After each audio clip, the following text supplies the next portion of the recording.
Good evening.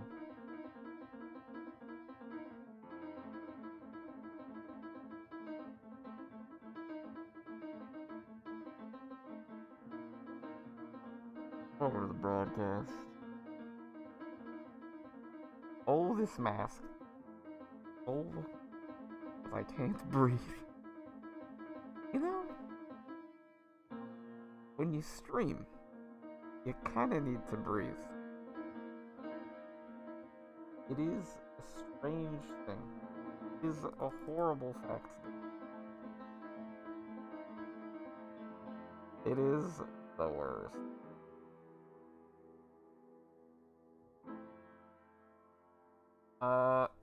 Welcome to another secret show tonight. Only the most, I don't know, stupid? Dummy? Dumbo? Dumbos? Dumbos only? Got to turn my mic up again. Mic. Up. Should be around there. Yeah, it looks good. Only the dumbest of Dumbos. No. Breathing overrated, at least it's a Toby mask. Toby? If I hold it like this, I can breathe. Also, Toby couldn't see shit, by the way. FYI. Whatever was going on in the show, major plot hole. Bro couldn't see shit. So, yeah, he would have gotten owned. Like 100% of the time. Can't see any. But it's okay. I don't need to see. I don't care. Breathing is overrated, to be honest. As someone who has streamed multiple times for hours, basically suffocating, yeah. I'm sure I have some kind of, like, serious brain damage at this point, but brain. Imagine a brain in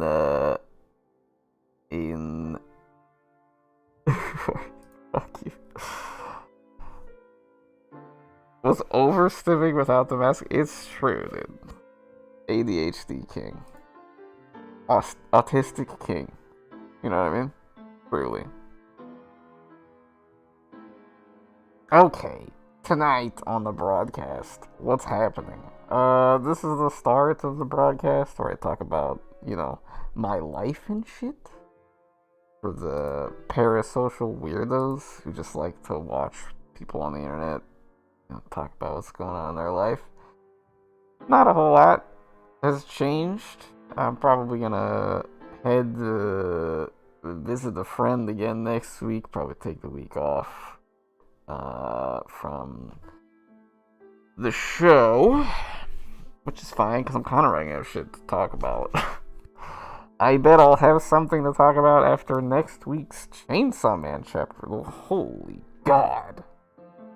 Oh God. I keep forgetting about it, and then remembering it, and then memory holding it immediately because it's stressing me the fuck out, dude. Help. I'm not gonna talk about it though. Not that kind of episode. No spoiler episode today. Just generally talking about Fujimoto and why he is the god and why he is the Charlie Parker of the age. But that's to come. Anything else in my life? Shift was okay tonight. I'm getting started on my career path shift, looking at different jobs, getting my resume cooked up, getting my LinkedIn profile cooked up. Yeah. Yup. You need the Doofy episode to be there to find your content. That's true. Next week, right? We got something cooking next week. Next week, baby. Content. Yeah, we'll get it in there. 18 or 19 for me, by the way, Doofy, since you're here. Would be the best. 20, I'll probably be out of town traveling. But 18 or 19. We could cook something up, work something out. Yeah.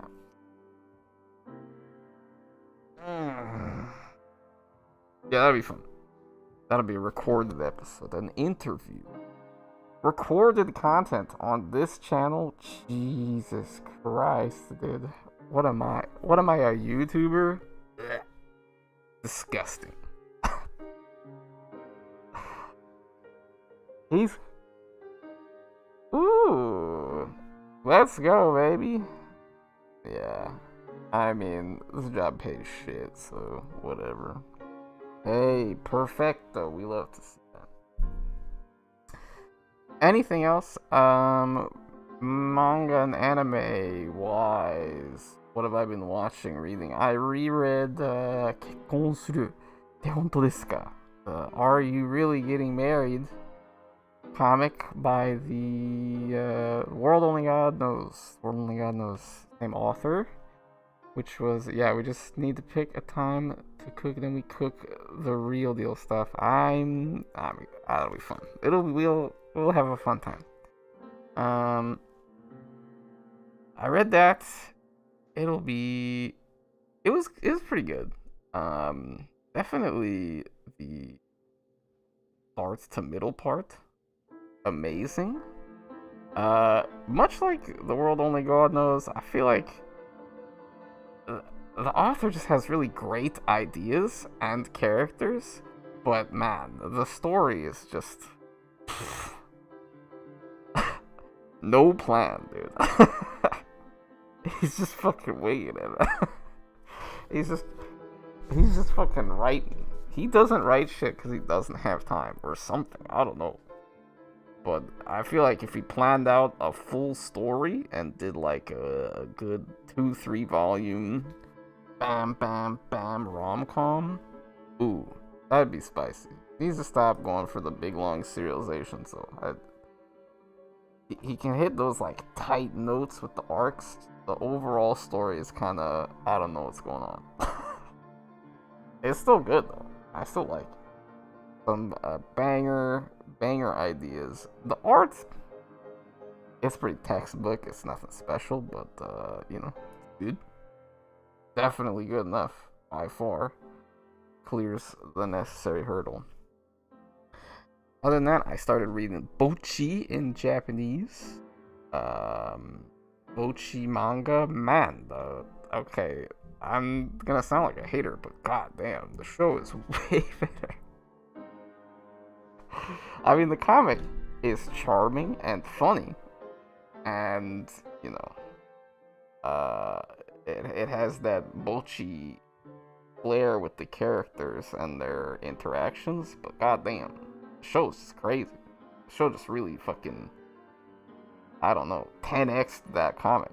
It's the same with every fucking music comic or music manga or whatever. It's like Beck. If you read Beck, yeah, Beck is a good manga. But then if you watch Beck and then they, you know, you get to hear them rocking, it's just like a different. But what you might see, no, it's not, dude. You're wrong, man. It's good. It's funny. I read the first 5 and couldn't get into it. I mean, I guess. I don't know if you're not really are you a yonkoma enjoyer though? Are you a yonkoma enjoyer though? You know, I'm a slice of life addict, dude.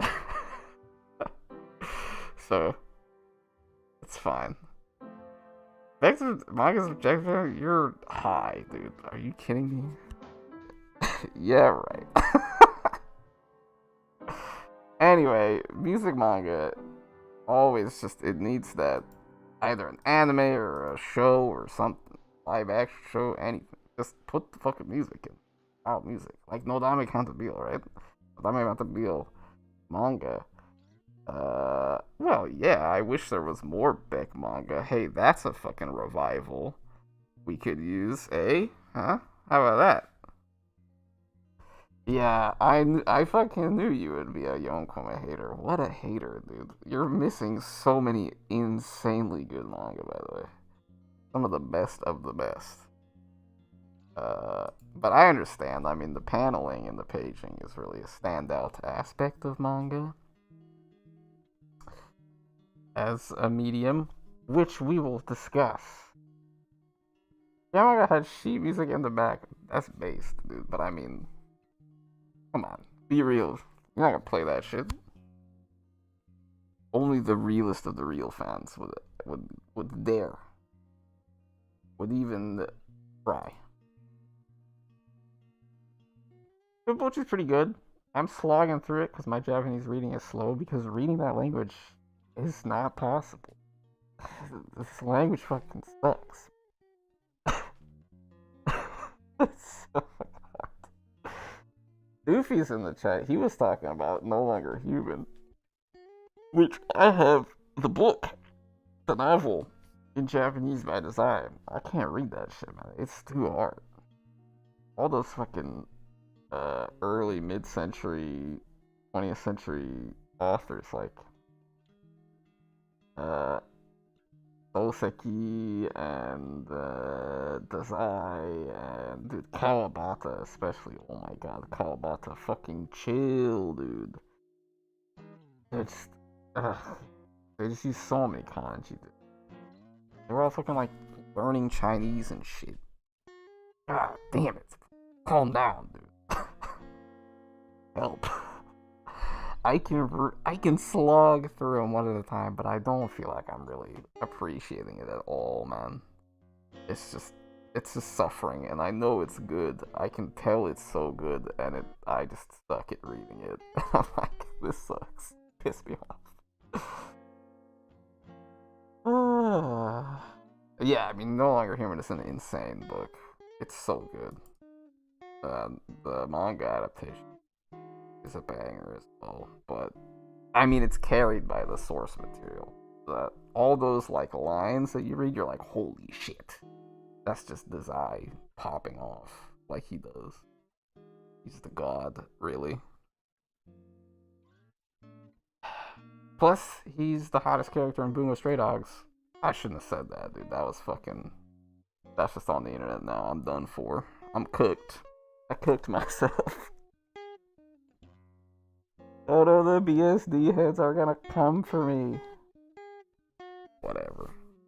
Fuck them anyway.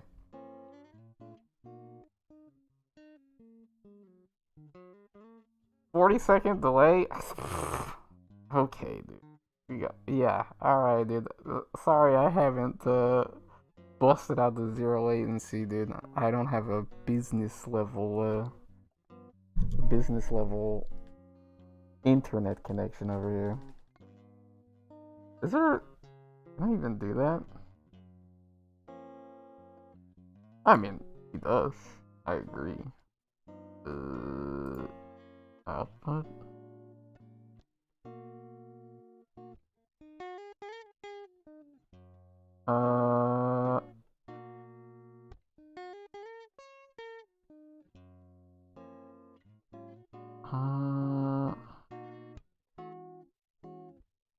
Will this work? Might be a little bit. Might feel a little jump and then be a little bit better connection, and I'll just look a little blurrier, which doesn't matter because there's nothing fucking happening. This is not. This ain't an HD stream, okay? I have a goofy mask on, that's it. Yeah, I mean, I agree with you about the manga, it's great. And the, Aoi Bungaku, the animated version they took from that source, the manga.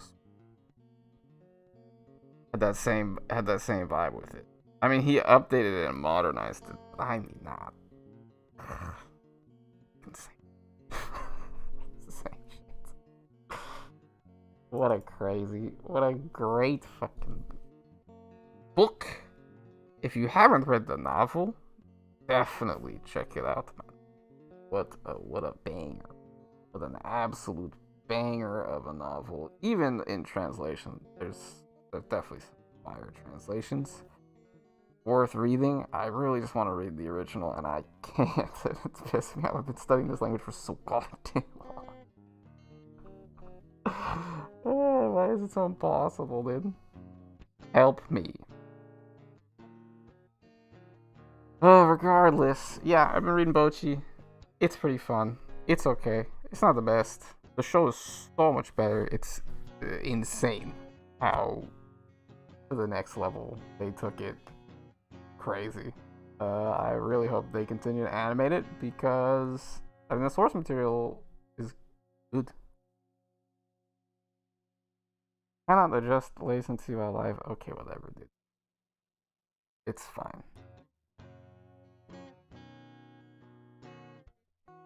I mean, I can read your chats instantly. I can't, dude. I don't have. Can't see shit. I can do this. Let's go. I read all for manga and a few translations of the novel. Peak fiction. Yes, indeed it is, dude. Yes, indeed it is. I mean, I can and I can't read those books, so don't add me. I don't know. The language is too hard to read, dude.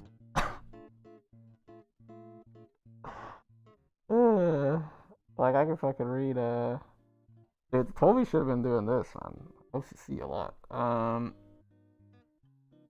Yeah. Okay. Anyway, enough talk about Dazai. On to tonight's main topic.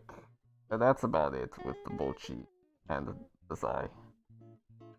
Nothing else really going on in my life per se yet. Oh, except enough Zai. That's right, enough Zai because the premiere.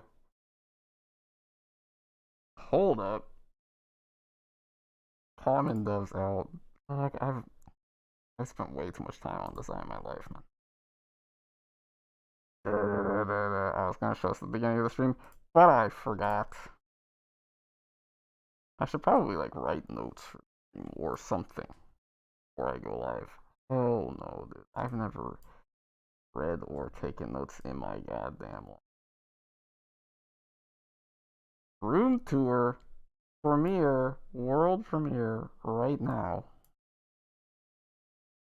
Let's go. It's been out for a couple days. On the channel, by the way.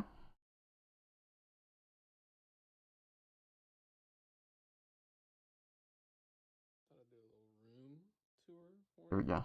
Where it all happens. Bam. Blammo.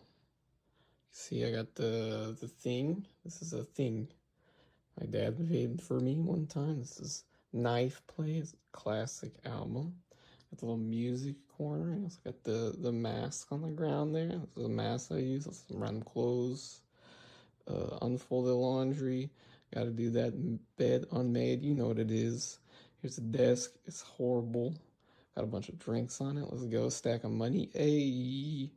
What's over here? This is just random stuff. Got a hat. Stapler. There's no staples in there. We got the hamper. Great. Got a pile of stuff in there. More stuff there. Got the diploma on the wall. Yep. And yeah, that's about it. This is where it happens. I try to recall how I breathe in the same way I breathe out again. Why wouldn't it all start to begin before it had to find its end? A shell is a wall once you grow it, but when it falls, the rain and wind take your soul. How I was before is a way I can't be again.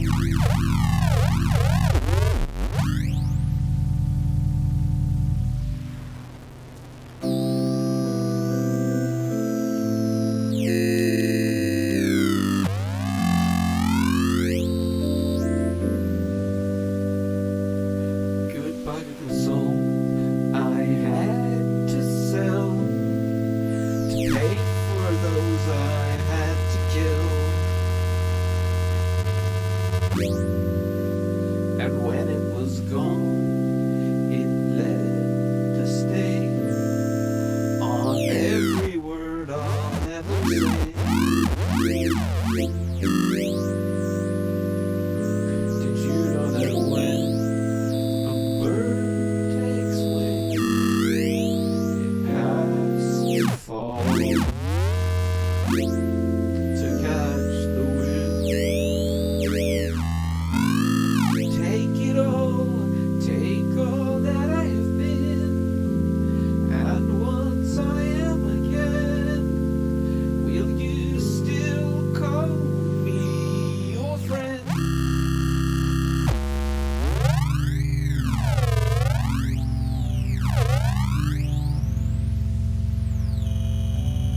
Yeah, that's about it. This is where it happens. This is what it is. Very cool.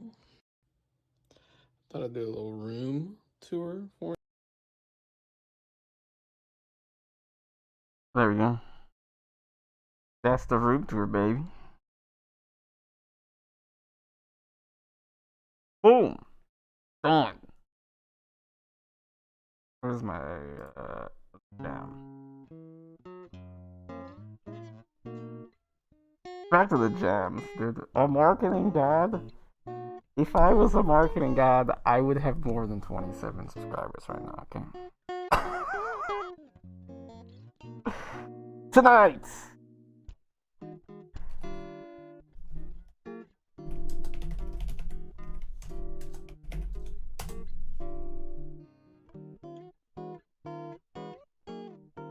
Fujimoto and the New Age.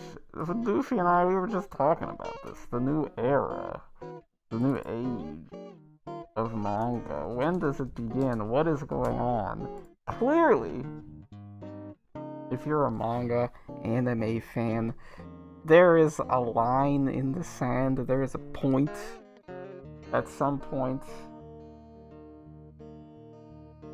where we move into this new place. We move into a new zone. Music's gonna be loud. We're moving into a new something new, and it's happening now. And my argument is that what we're seeing with manga right now is very similar to the development of the bebop. It's not really a genre per se. The bebop style of jazz. What happened to jazz in the 20s and 30s? Time is a flat circle, dude. And maybe not for you know, dissimilar reasons, right? In the early 20th century, it's more than that, dude. We'll talk about it all, dude. We'll talk about. Oh, Fujimoto is so much more. There's a reason I can't. There's a reason I have sustained 12 episodes, about 24 hours or so of content. I've just been talking about this one dude. Oh, except for I did talk about Skip and Loafer, because it's way too good. Okay, Skip and Loafer. Yes. But Skip and Loafer, honestly, a similar kind of thing. A similar kind of zone. But Fujimoto, in that sense, I think is the Charlie Parker, the bird of this new movement, and I will talk about why. And I will extend this analogy way too far, as mathematicians are wont to do. You know what I mean? You just gotta push the functor all the way. Make it work, dude. Fuck it. Oh, banned off YouTube. Minus dollars. I don't get any dollars. How about that, YouTube, huh? Huh? I don't care about your stupid policy. You don't pay me anyway. Got him.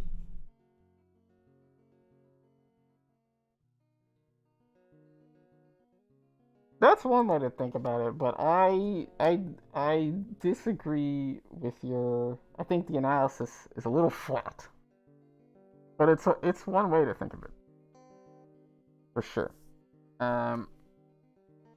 Okay, so let's just dive into the analogy, right?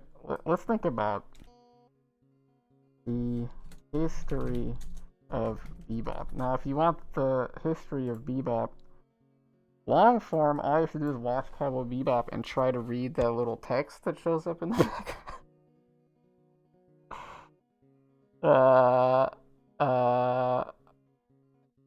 Hey, alright? right? You just gotta spam the chat, and then we're chilling. Okay. So, you're not a jazz nerd, and at this point, if you are a jazz fan, you are just a nerd. But if you're not a jazz nerd, so early jazz, I should say, the explosion of jazz popularity starts with swing music, right? Okay, brief jazz history, and versus manga. So I'm not gonna go into the roots and everything because it doesn't really extend that far, but it'd be fun. Okay, shut up, dude. Jazz rules. Fuck off. That's bad. Reasons for your jazz. And the analogy, right? How the analogy works in my mind. So, jazz really pops off with swing. Swing is the popular break, and there's really no question that this is all due to Louis Armstrong. Louis Armstrong and the Hot Five.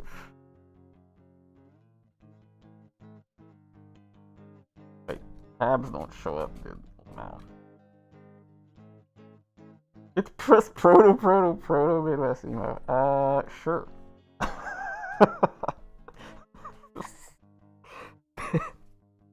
Midwest emo. Jesus. You can't say that to a Midwesterner, dude. It's like...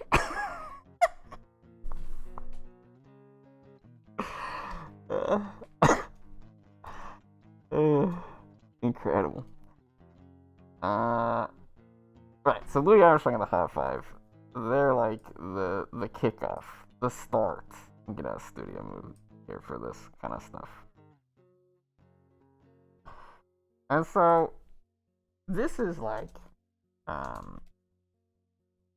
the rise of jazz as popular. And I'm gonna call it a medium.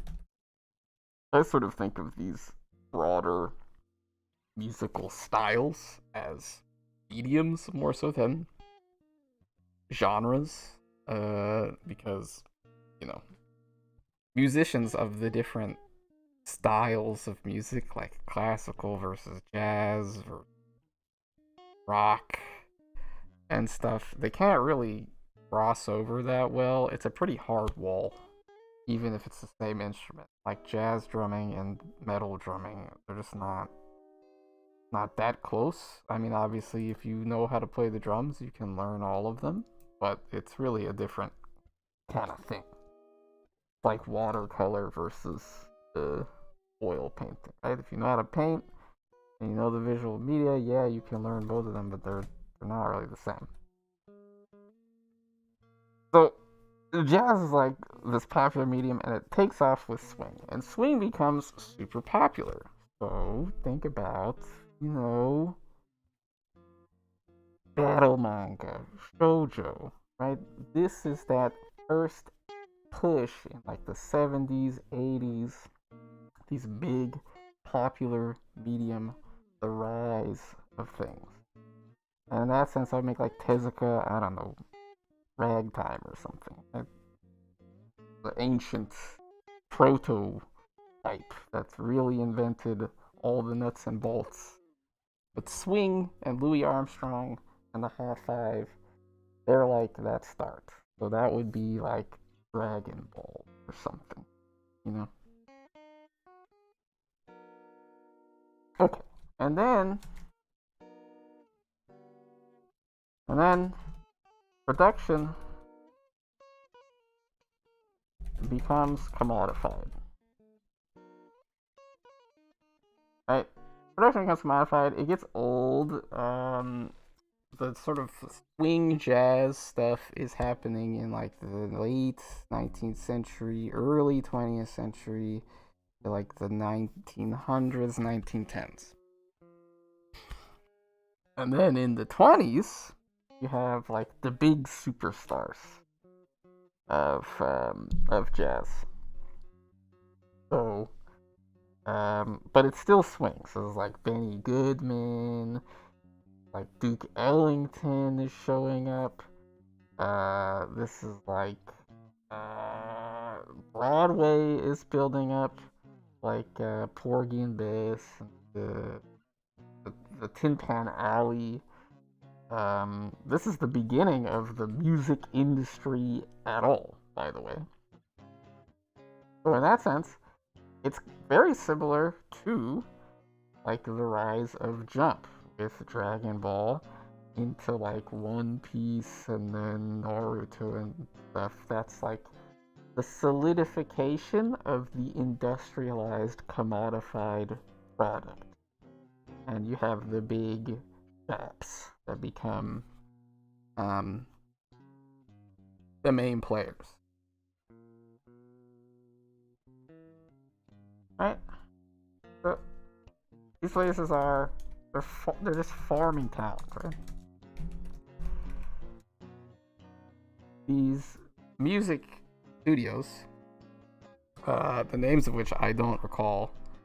If I was a good streamer, I would have pulled them up because they're fucking legendary, and many of them are still around to this day. A lot of them have closed up since they were, mainly jazz, and jazz fell off Lamau. But they're basically farming talent, and swing is like this live, live event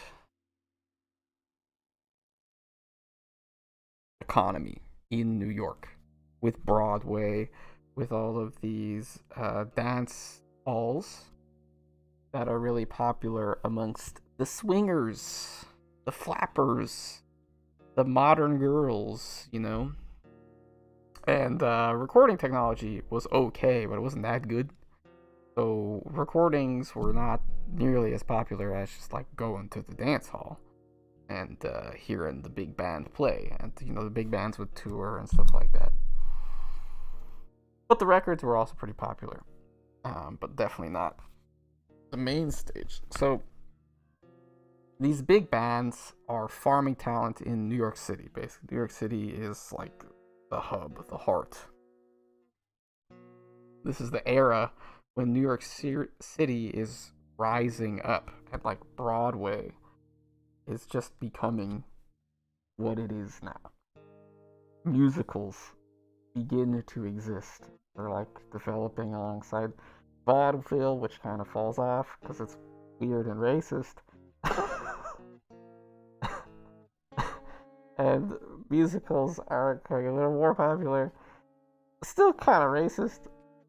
It was the 1920s in the United States of America. But less so. And,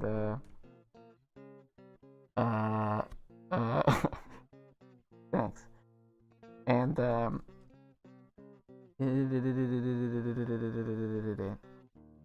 where is I? The, Broadway is coming up, and these dance halls are like the main thing. Okay, but the thing is, if you know about swing music and you know about jazz in like the mid-century, in the 30s and 40s, into the 50s and 60s, you know that all the stuff after like the 30s is way better. Like, swing, look, okay, there's no doubt that the big boys of swing are great and significant, and Louis Armstrong is a god, right? He basically fucking made up how to make a popular jazz song. And of course, Benny Goodman, great. Duke Ellington, the legend, right? Incredible. There's no doubt. But it's kind of lame, right? It's kind of lame. It's not that. It's kind of Caucasian, to put it bluntly. It's really, it's goofy. It's just like all mid. Okay, Duke Ellington is not mid. Jesus Christ.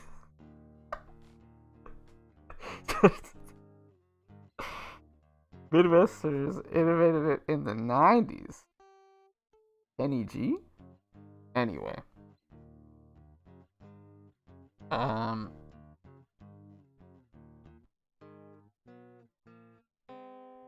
It's not musically, it's very in a box. It's a box that Louis Armstrong and Ellington and not Goodman as much, but these guys, they invented it and they came up with it, but it becomes commodified and it becomes reproduced, and there's so many imitators. See, there's imitators. It was watered down. Everybody's doing the same thing. Everything kind of sounds the same. And it even becomes standardized to the point that there's like a song book of just the songs that all of the white dudes want to play. And so all the white people come to the dance hall, and all the black dudes on the bandstand play this list of, I don't know, 100 or so different songs, Broadway pieces and swing hits that the white people want to hear, and they're like, all the black musicians are like, yo, this sucks. Like, I've played this song like 200 times in the last fucking 4 years. I'm gonna lose it. Okay. So that's where we're at, in and around the mid to late 20s. It's sort of not quite clear because it's not like people were fucking writing down what was going on here. But that brings us to Minton's Playhouse.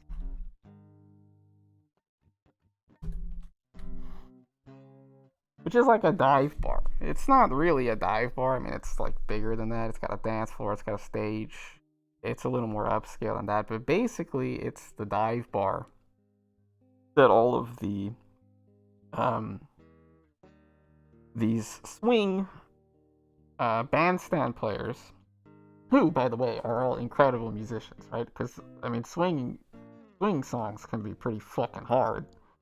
And New York City is like the #1 spot for jazz in the world. So this is the best of the best of the jazz band players coming, getting off work on Broadway and walking down the street and going downstairs into the underground club. This is where the term underground music begins. Because they're literally going into a New York, underground dive bar off Broadway.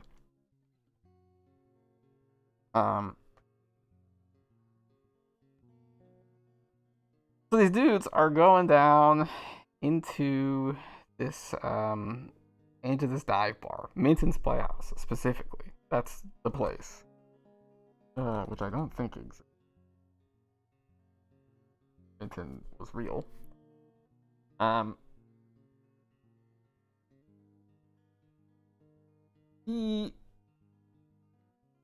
Minton. I don't know shit about Minton, honestly.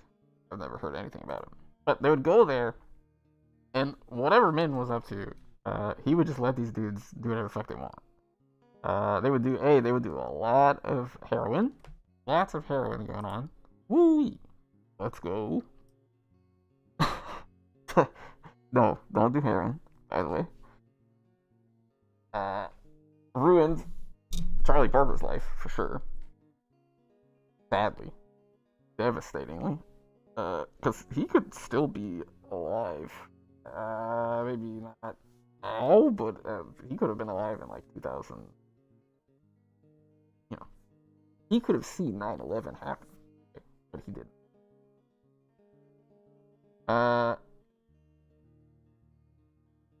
They go down into Minton's Playhouse. They're fucking tired of playing these songs. And what they do is they take these songs, right? And in jazz, you have the improvised solo. And in swing music, the improvised solo is sort of structured in the same way that solos are in classical music. We have the band, it's like an orchestra, and they play these big sweeping songs, da da da da da. And then there's like a solo, and one soloist stands up and plays their part. And for jazz, it's improvised, which is interesting. Well, it always improvised. Duke Ellington would write solos a lot, because he was very much like a classical musician. But many times they were improvised, like Benny Goodman was a big improviser. So a lot of these guys were playing improvised solos anyway as a part of their practice for just playing in the band, and they would go down into Minton's Playhouse and they would take these songs, they would take the chords and bass lines and the rhythms of the songs, and they would just play them like double time, triple time. If it was like a ballad, they would just play them really fast, like songs that were like that's like fucking swing tempo. They were just like let's go.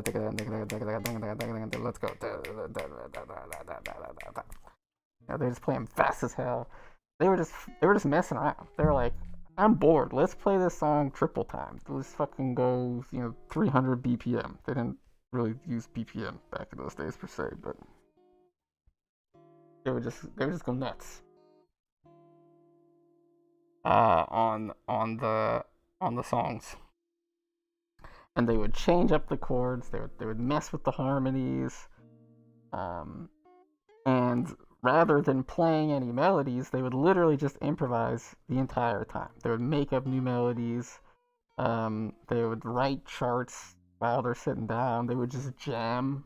They would just like start laying down chord progressions, picking a tempo, and literally just go. They would just go for hours. And of course, they were all doing, heroin and shit, so they were just like good to fucking going out all night, right? Go crazy. So this is Minton's Playhouse is like, in vocalized, all apocryphal, right? There's no mics or cameras in this age, right? The Minton Playhouse doesn't have like a microphone setup or anything, so this is all just stories. Apocryphal. Many legends about what happened in Minton's Playhouse that are probably all lies, I would guess. I don't know why they would be true. But yeah. So many amazing stories about Minton's Playhouse. But here's what it is, right? I abstracted a little bit, right? You have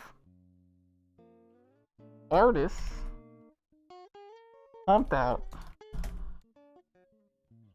of a commodified industry. So you have artwork that has been commodified. You have this medium that's just been commodified to death. Sound familiar? We got a Battle Shonen fan in the chat right now. Right, just fucking brutalized, and they're underpaid, and they're overworked, and they're really good. Right? These are like fucking gods of music, and they don't get any money because they're black. No one respects them because they're black, basically. But they're just gods, right? They're just insanely good artists. And so they just freak out. They just freak out on their own terms. But this isn't where Bird shows up, okay? So this is the start of bebop. This is where bebop starts cooking. And there's a number of players in here. We got like Lester Young. Right, the key figures, just for posterity, right? Got like Lester Young, Max Roach, the drummer, incredible. If you like blast beats, this is actually proto Midwest emo. Max Roach is actually proto Midwest emo, and if you like Midwest emo and you listen to some Max Roach recordings, you'll understand. Yeah, Dizzy Gillespie. I'll just name a few names. There's so many. I mean, incredible artists. I don't want to try and claim to have listed all of the big ones. I mean, these are big names, of course. Hannibal Adderley. But yeah, Max Roach God, right?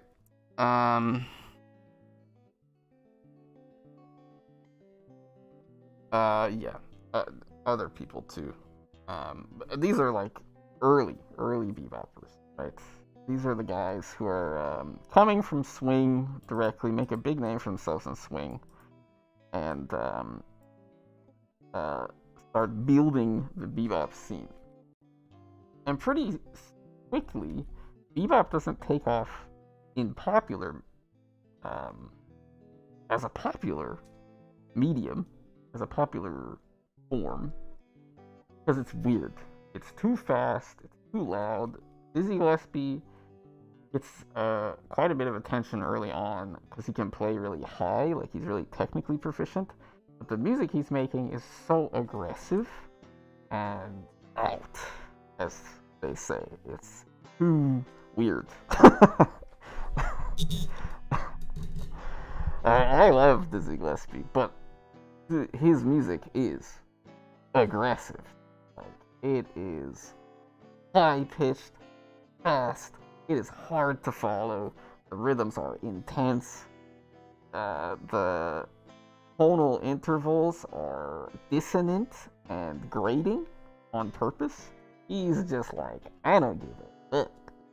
And he plays so loud. And this is the guy that's famous for like blowing his cheeks out because he's playing way too loud on his trumpet. Max Roach obviously just plays insanely fast, right? Like he just has the like 230 BPM up tempo, insane shit just locked in, right? And he's doing solos and crap. He's just a nut job. Yeah, but they're just aggressive. And they're doing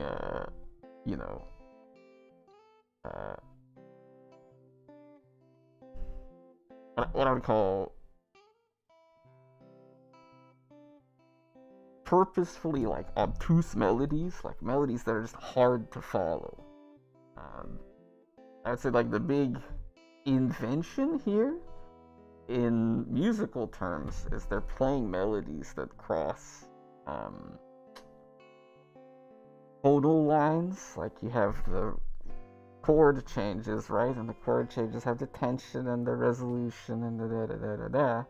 And beboppers will play a melody that crosses over the release of tension so that you sort of lose the structure of the song with the melody, and it creates this kind of like it like pulls you along, and the melody kind of draws you the chords rather than being boxed into them.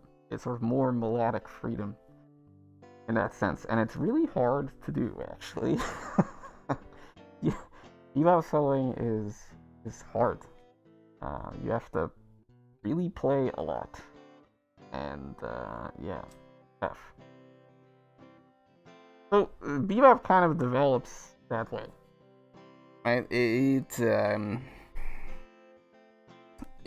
musicians are experimenting. They're good, and There are much more accurate and detailed histories of this out there in the world, which you should check out. It's a fascinating history, with many funny stories that again are probably fake, because no one was writing this down.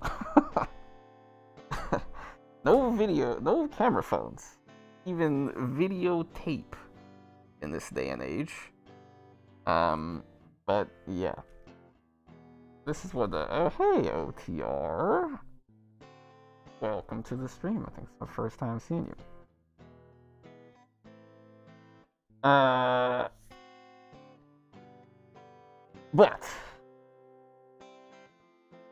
So. Charlie Parker. Now, again, many other people have said many other things about Charlie Parker that I will say, and there are people alive today who knew Charlie Parker. They could tell you way more than RJ the GOAT. Indeed. They can tell you way more about it than I do. But I'm focusing on Charlie Parker, what he did to music. Alright? And there's really no question, alright? Voted. No question. There's no jazzer in the world who will not say that Charlie Parker is, you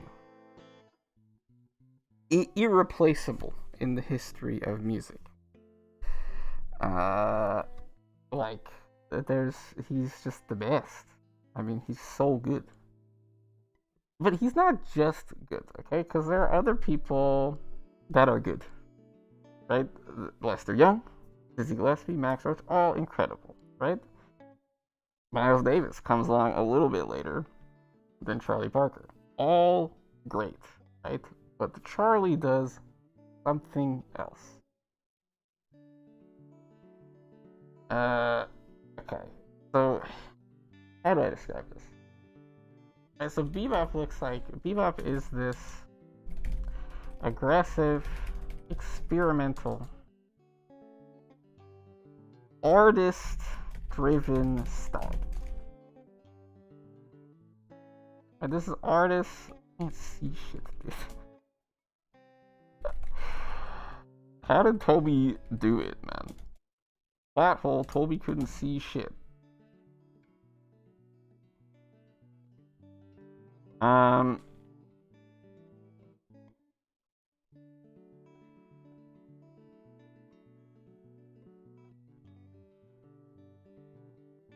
Okay, I have to hold my mask out because I'm suffocating.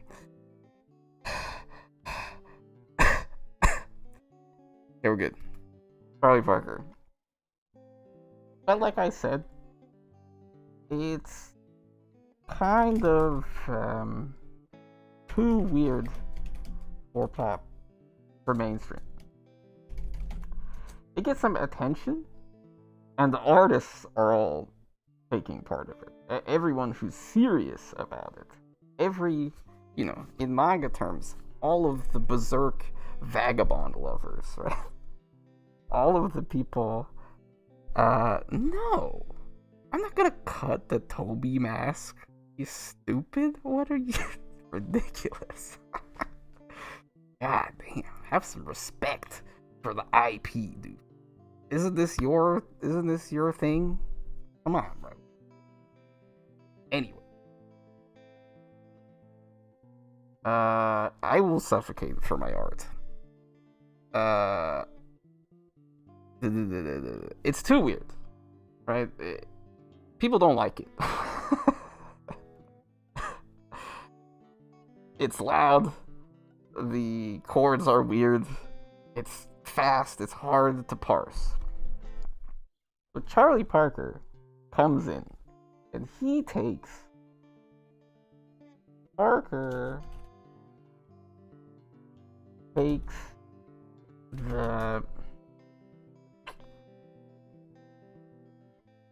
what do I say?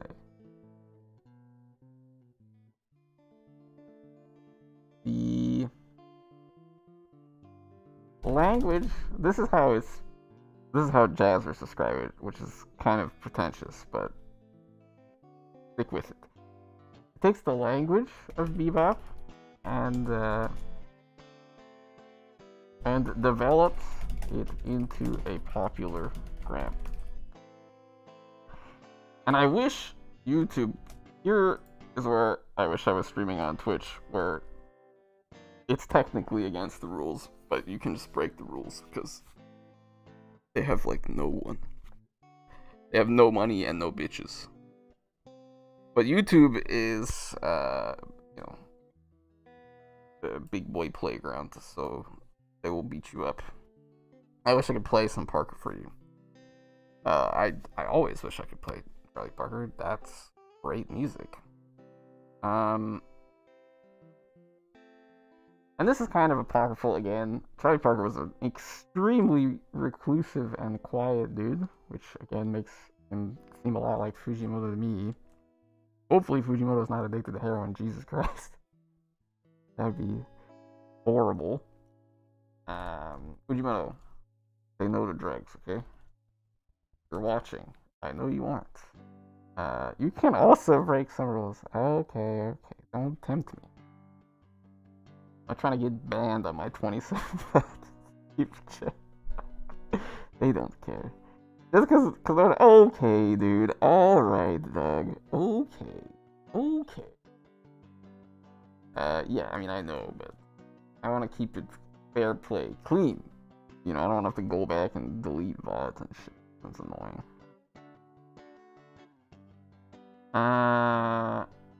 So he combines the up-tempo,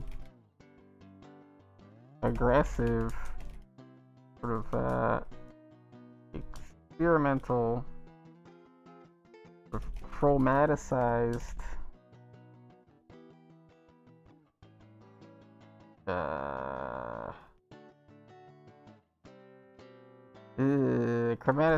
what do you call it?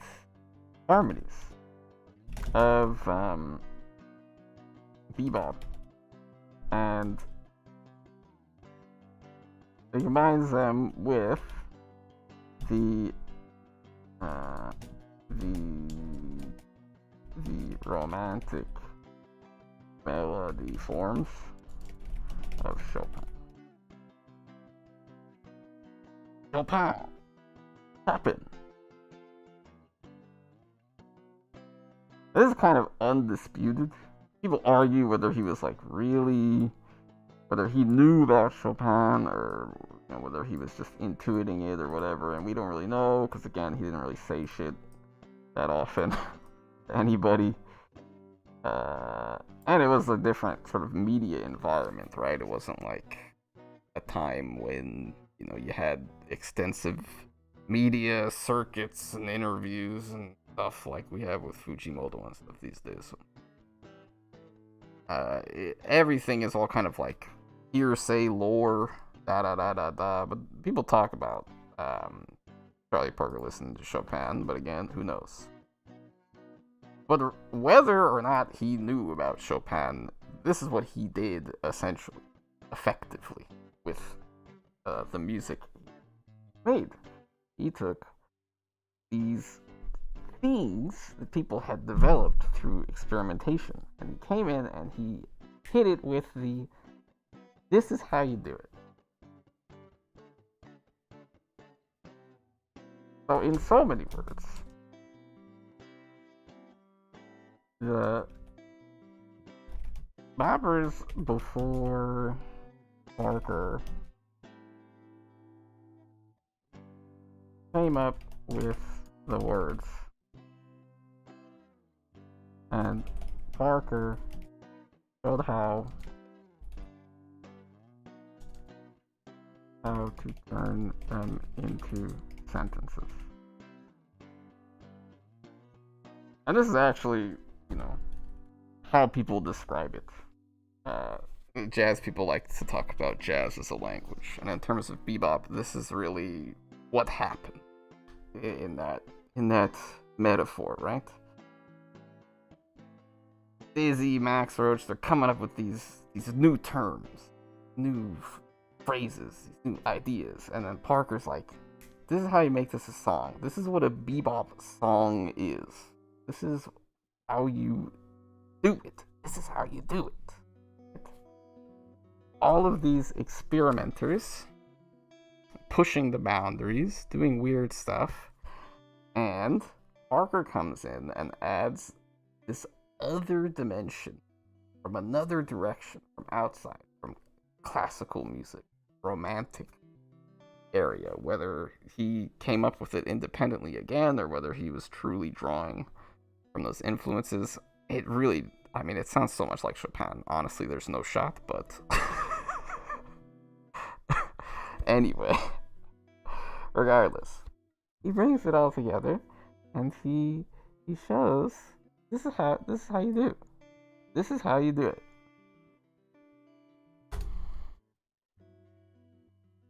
I've already kind of set it up in terms of Fujimoto. And here, I'm gonna do stuff that's probably copyright violation. Fair use, fuck you. Shut up.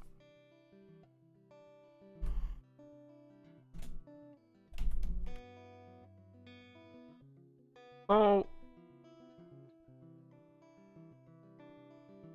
in the history of comics,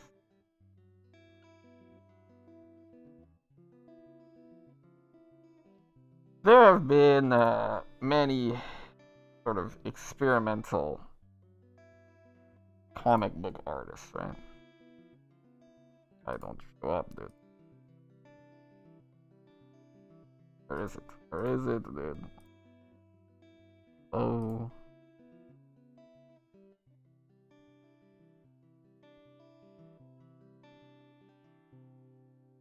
Okay. Live production. Glasses on. Give me a new one.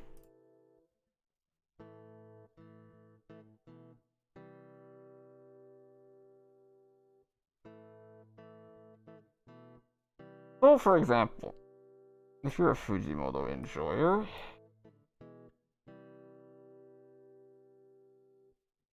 you might look at a page like this and say, okay,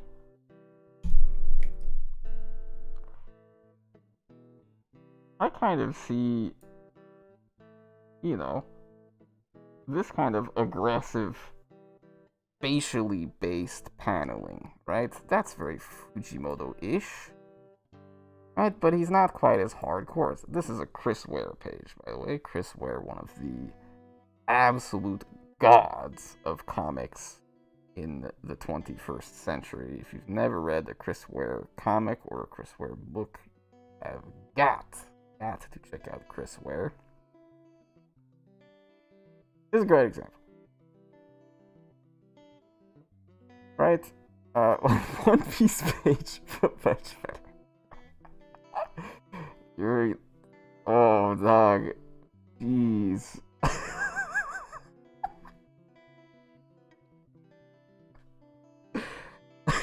Okay, so we've got the Bungo Stray Dog fans are out to get us. And now One Piece? Uh-oh. Uh-oh. Whatever. I mean, I don't disagree. Oda's pages have been kind of whack. I didn't say that. I never said that, dude. I never, ever said that. You never heard me say that.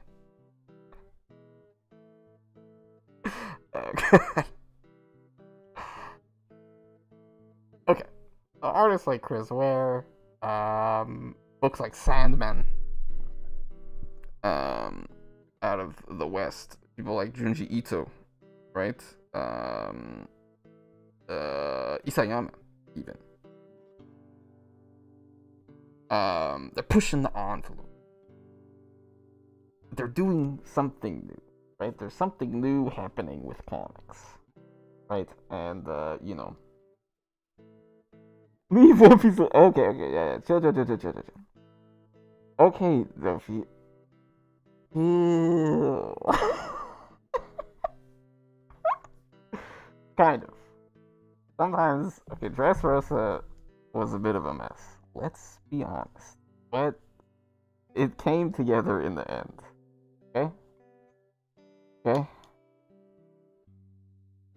somehow this guy had a plan for Dressrosa. What the hell, dude? What an absolute freak show of an arc. Honestly, one of the best arcs.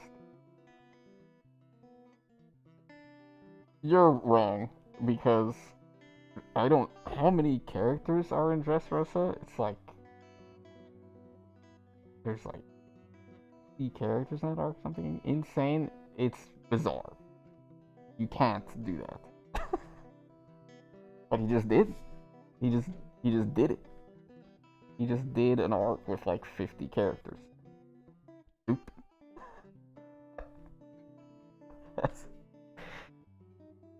And it's rough because you shouldn't do that, but he did.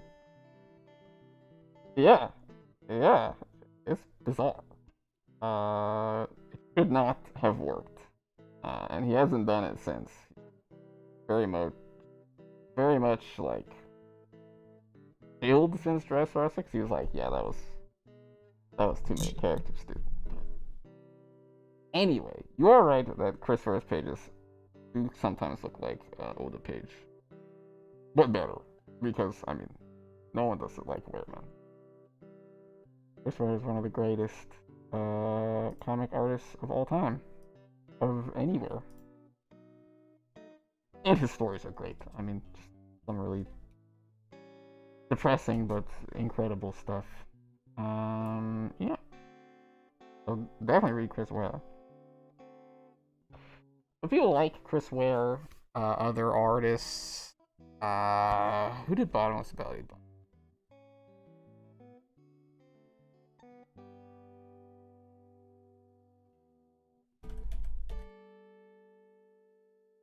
You get on PDF. Dash Bottomless Belly Button. Dash also really interesting, aggressive stuff. Yeah, he was sweating.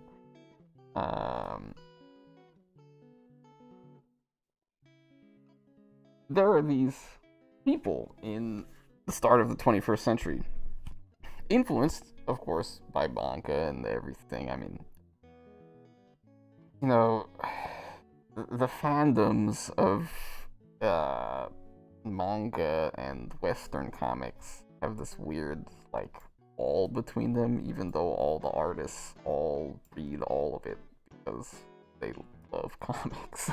That's just. If you like comics and there's a good comic, you're probably gonna read it. You know what I mean? And if you draw comics for your job, probably like them. So, you know, every fucking manga editor and artist knows about Chris Ware and Sandman and Hellboy and all these things. So, no, these are not a separate world or anything like that at all. But the thing is, okay, weird stuff like Chris Ware pages, because some Chris Ware pages are, or like Junji Ito, right? It gets renown, it gets attention, but it's not like popular manga. It's not like, you know, big time Omega volume sales stuff. This is like incredible,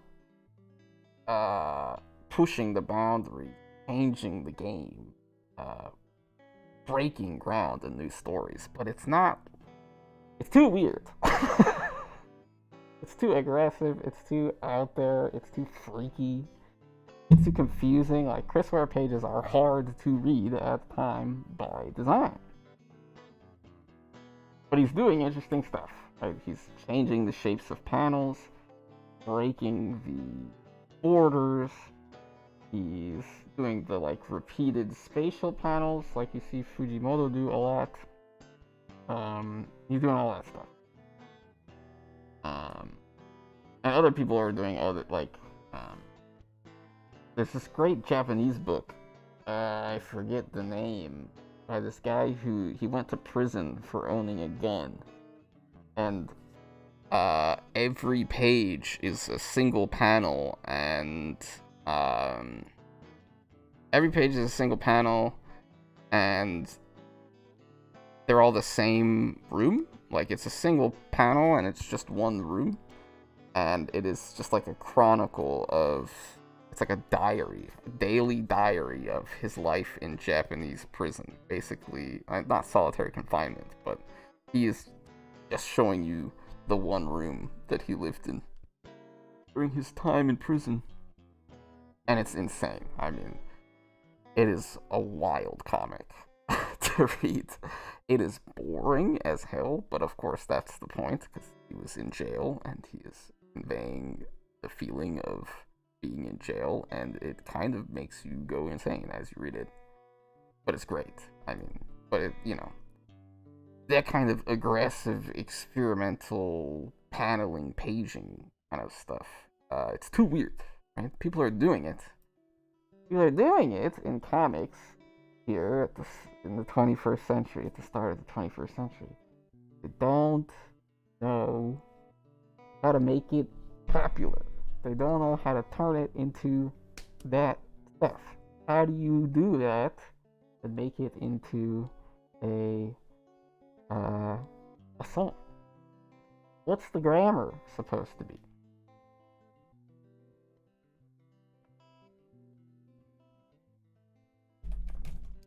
So Fujimoto, this is what I think.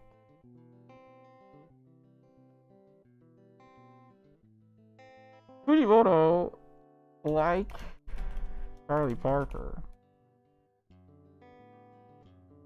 is taking the ideas developed through experimentation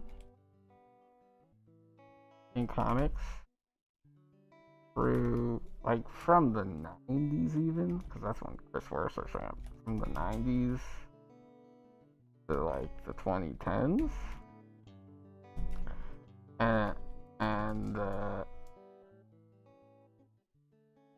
coming up with how to use them in a popular story.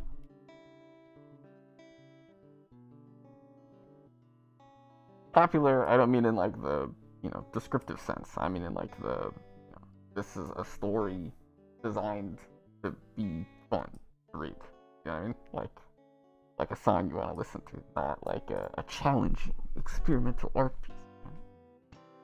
And this is what I'm always saying about Fujimoto's pages, is like, he will, just pull some up, dude. Art class time.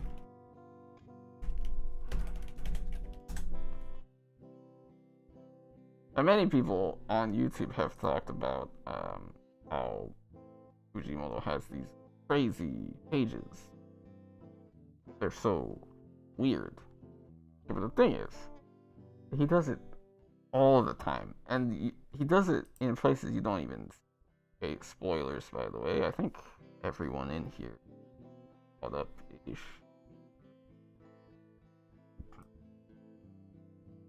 Minor spoilers. I'm not gonna show too much of the story. Not this one.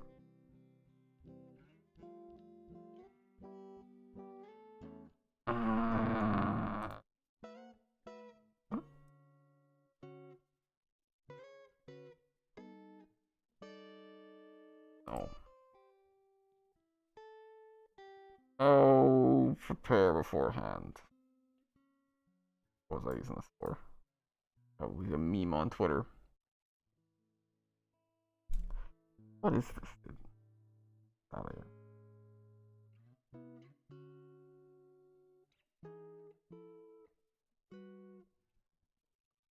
Look at this. Look at me. I'm the captain now.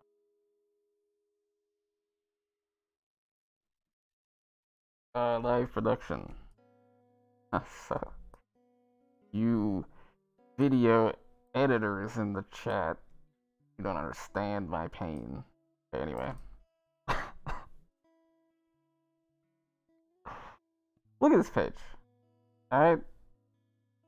I'm not gonna explain what's going on here to avoid some spoilers. But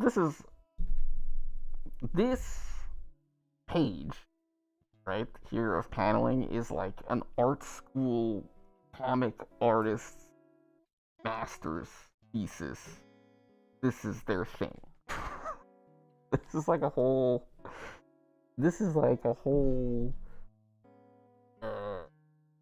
conceptual construction of manga page paneling, whatever. Like, this is insane. This is a crazy thing to do with your panels. It's weird.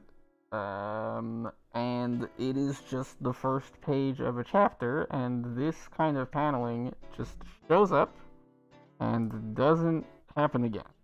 He does it. He just drops it. You read it.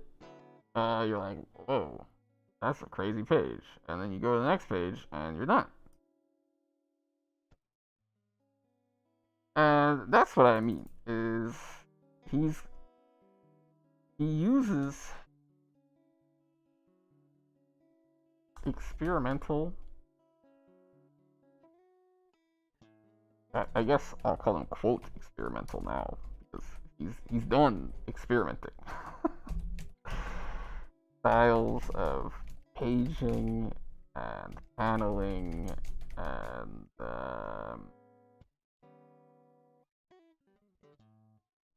rendering even, right? I mean his illustration style, his rendering style is so weird, you know?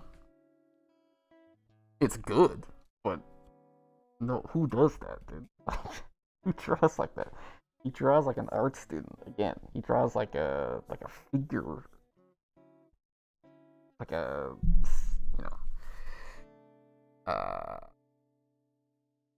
like he's doing like figure sketches or something. It's weird. He uses his style, but he just uses them fluently, right? Fluently, not as experimentation.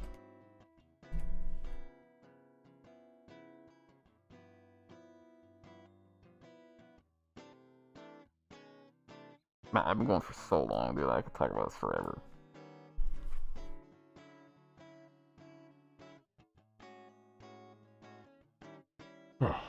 Yeah, looks good.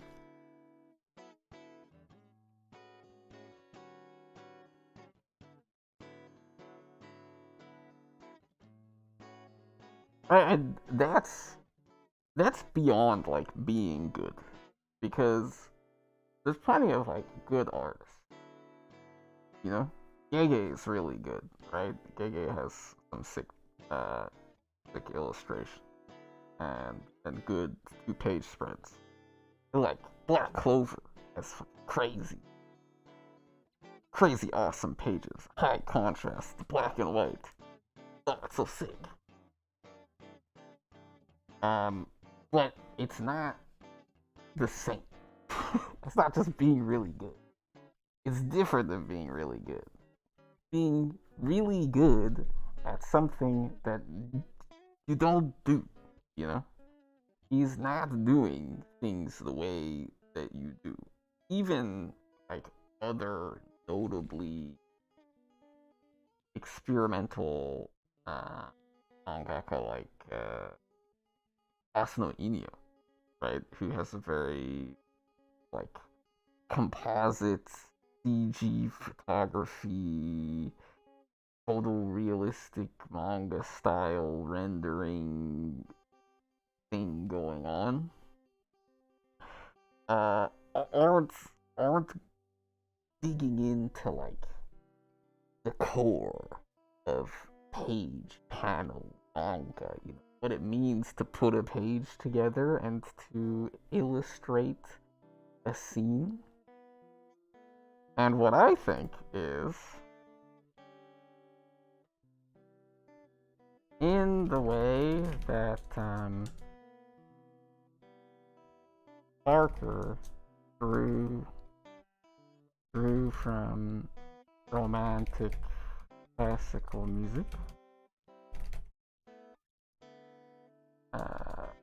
Fujimoto is drawing from film. So all these things that look really weird on the page that Fujimoto is showing, they don't feel like you are reading the manga. You know what I mean? He puts the elements of a comic together in such a way, pulling these pieces from all these experimental styles, from repeated panel sizes, from breaking paneling, from the big page boxes. I mean, let me just do another one, dude. Let me just pull up another one, dude. He just does everything. He just does whatever he wants. He just doesn't care. He just doesn't care. Here's like the legendary Chapter 1, all the zombies, right? Chapter 1, all the zombies everywhere. This thing. This is like the pacing, the timing, the positioning in the story, the climax of the fight. This should be, if somebody else was doing this, and they were just a normal manga dude, this would be a full page spread, right? You would just have this panel, it'd be big, there'd be more zombies over here, or you can just cut this off over here and kind of stretch it out, right? Just take this section right here, boom, bam, turn that into a full page spread. Yes, that would be a totally gas panel, but he doesn't do that. That's not what he does. He has this weird diagonal thing. What is the diagonal thing fair for? Well, that's a movie cut, alright? This is the big cinematic climax, and this is the short close-up cutaway to the old man. It's a movie, dog. He's not drawing a comic. He's got a movie in his brain, and he's doing whatever he can to just puke it onto the page. And he doesn't care what he has to do. And so, you know, whatever tools he sees from this comic or that comic, from these guys and that guys, you know, whatever he has to do to get the movie out of his brain onto the page, he just does it. He just does what he has to do. And I don't know if that's like Charlie Parker, because again, who knows what Charlie Parker's mind was like. The dude, he just never said shit. But the way he played, it sounded like he had something to say. So there was something going on inside there that will break your heart into like 5 pieces if you hear the right recordings, man. The bird. The legend. God. But yeah. I could say more, of course. I could talk about more Fujimoto pages and why they're so crazy, but other people have their, you know, there's way too many hour-long video essays on Fujimoto's art already, so go check some of those out if you want. Gigax was solid, pretty surface level as Gigax tends to be, but his narration always fun. Good memes, solid dreams.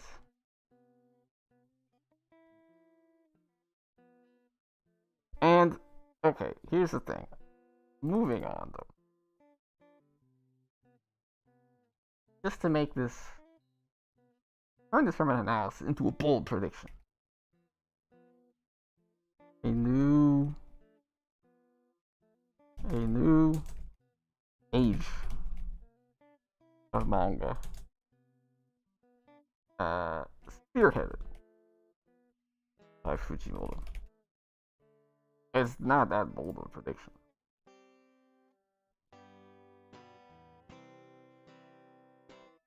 I mean, because it's kind of already happening. Like, we already know that Gege has been influenced by Fujimoto a lot. And Dandadan and or Dandadan and Jiokuraku are both two huge, aggressively experimental and hugely popular series spawned directly out of Fujimoto's shop, right? When they worked as assistants for him on Chainsaw Man Part 1 and Fire Punch back in the day. Bam, bam, bam, bam, bam. And, much like Bebop, part of the crucial shift that's happening, which allows this to occur, is a new mode of distribution, right? Because Chainsaw Man, Dandadan, Gyokuraku, they're all coming out on a Jump Plus digital distribution, and they have the volume sales after the fact, right? But they're not getting weekly physical releases in print magazines. They're getting digital releases, which honestly suppresses the volume sales because, you know, the value of getting a volume when you have the whole series in sequence online is a lot lower than when you don't have that and you only have it as print. Yeah, new era of shonen manga. Not shonen manga. Not shonen manga, dude. Manga. All manga. Because, you know, Charlie Parker doesn't spawn a new era of Bebop. He spawns a new era of music. This is the new age of popular music is jazz, and those models of how you can take, because he's not just showing how you can like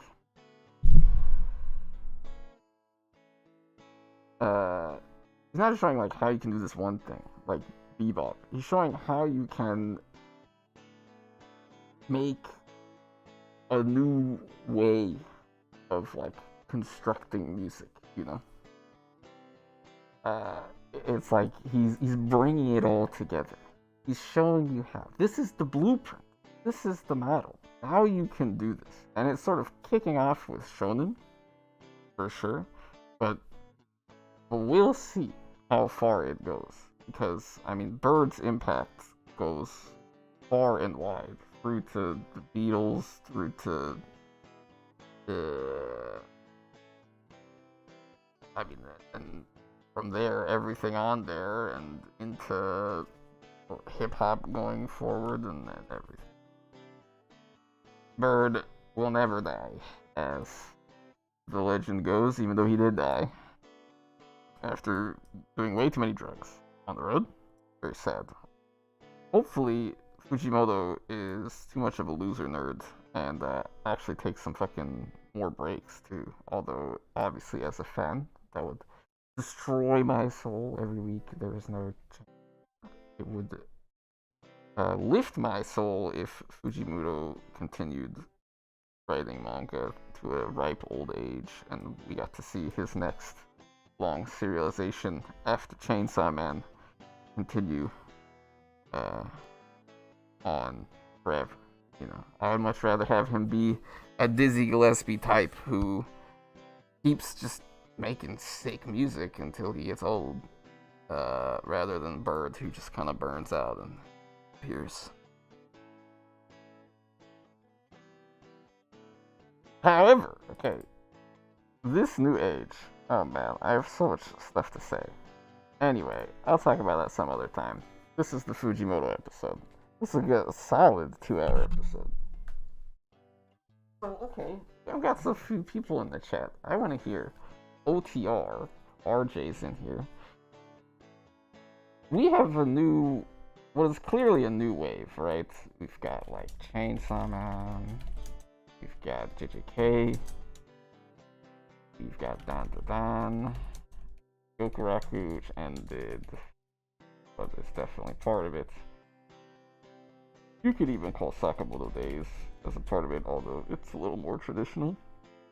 But it still kind of has that, I mean, Sakamoto Days paneling is something else. Sakamoto Days pages are just crazy. So good. And this is just out of Jump. I mean, we're not even talking about like other stuff going on in other places. I would even call just me. I would even call something like Keepin' Loafer as a part of this, or even something like A Sign of Affection on the shoujo side. Is doing really interesting stuff with its form, even as it has a lot of traditional shoujo underpinnings. No, live production. But anyway, just on the shonen side, because I don't think the impact has quite reverberated all the way. What do we call this?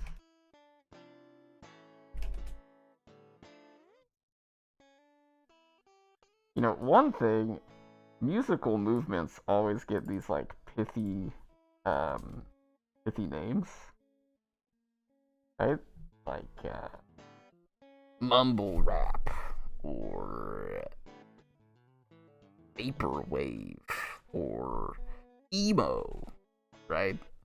But I feel like manga movements, comic book movements never do. Part of that is because comics as a medium sort of transitions at this very like geological time scale. It's really sort of slow moving. Part because it takes a long time to make a full comic, like, you know, Chainsaw Man Part 1, which is just an epic of paneling and storytelling and everything, took like what, 2 years to come out. And then there's the other fact that, like, you know, for music, if you're a musician, your really only option as an artist is to like make music. So everyone who has the technical skills to take part in the genre of music is doing it. But for manga, comics, if you're an illustrator, well, you might think about doing comics, but doing comics is like a whole other level. So you have to be good enough at drawing just to be able to make a comic, right, at all, that's any good. But then you also have to write a story and be good enough at paneling for your story to be readable. And then for you to make like a significant impact, you have to reach that level and then go to the ultra next level. So it sort of takes, it's just a lot slower. You might notice that I was talking about bebop, this development of like swing, the early bop to the bebop to Charlie Parker is sort of like a 20-year stretch. Whereas from like battle shonen Fujimoto now to like the early experimentation, like you know, all this kind of stuff, it's sort of like a longer, stretchier process. It's just a lot slower of a medium in terms of its development. What do we call this thing? What is going on? What is this?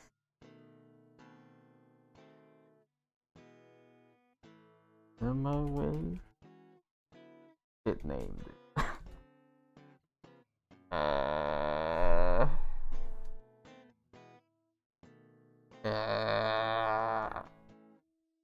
Action Comics as a callback.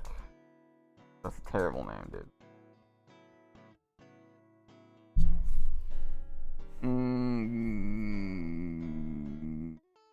Gorecore? I don't know.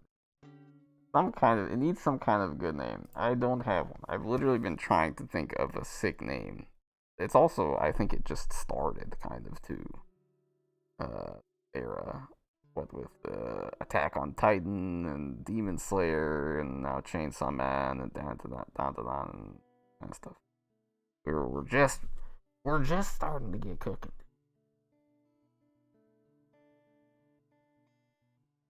Alright. But tonight's final thoughts. I don't have a good name.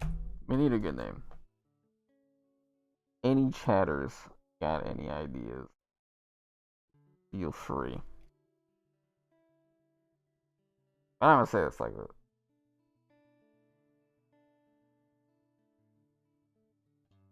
"10 years from now, manga will look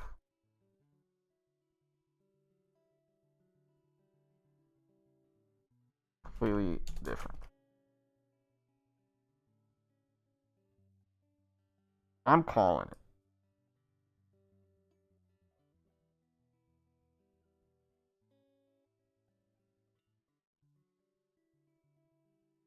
We're gonna see this wave of artists kicked off by Fujimoto who are there doing weird stuff.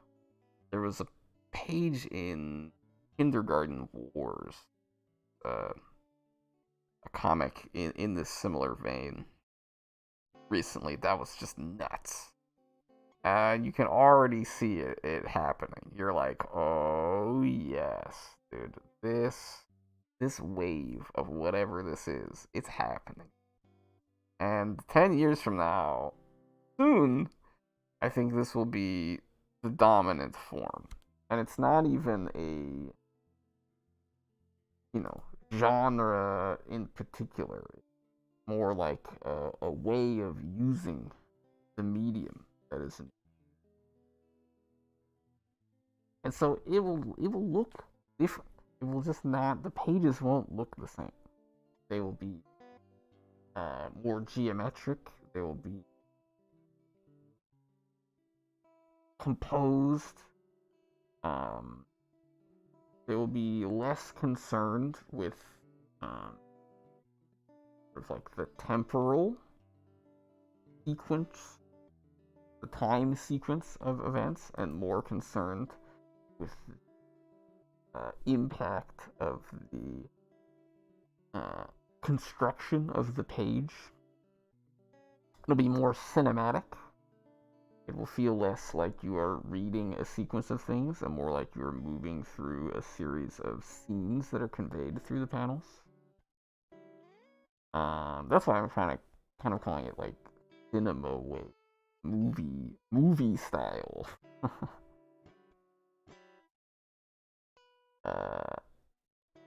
MANGAKA.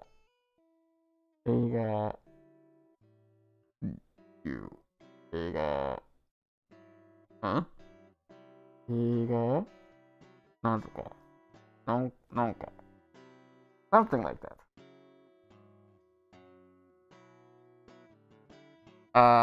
It'll just look like that.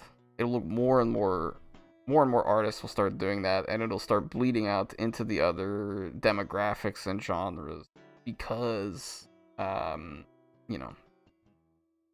this style is so built on like drawing all sorts of different influences together. And I've already talked about how much I see shoujo influence in Fujimoto's art and story structure, argument.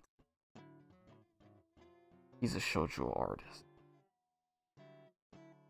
I'm excited. I'm super excited. This is a very exciting moment to be a comics fan generally, and I'm sure we'll see it come back across the Pacific or Atlantic, I guess, if you want to go the other way, to American comics and have its impact on the graphic novel scene. By the way, I didn't realize that Saga came back. I had no clue that Saga was back. But Saga is back, and I have to read Saga. I should fucking stop reading Bochi, which is fine, but I should read Saga, because Saga's crazy. Good. So good. Lion Cat. Lion Cat's alive, Copium. Everyone who died is alive in Saga Copium. Anyway, I don't know. I haven't read any new Saga. Just started up last year, I found out. So I think on that note, I will go look at if I can read it anywhere. I want to read Saga. Great comic.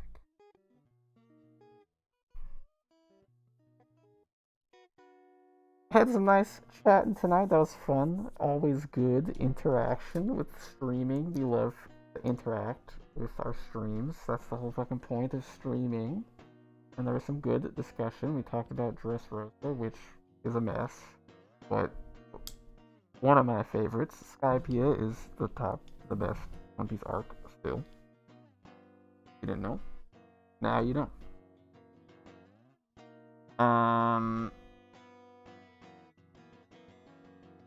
Yeah, I'm gonna go look into reading Saga. Thanks everyone for stopping by. RJ and Doofy, love to see you. If you haven't clicked on the room tour video yet, go check it out. EP coming soon. Cover art by the always wonderful. I forgot their name.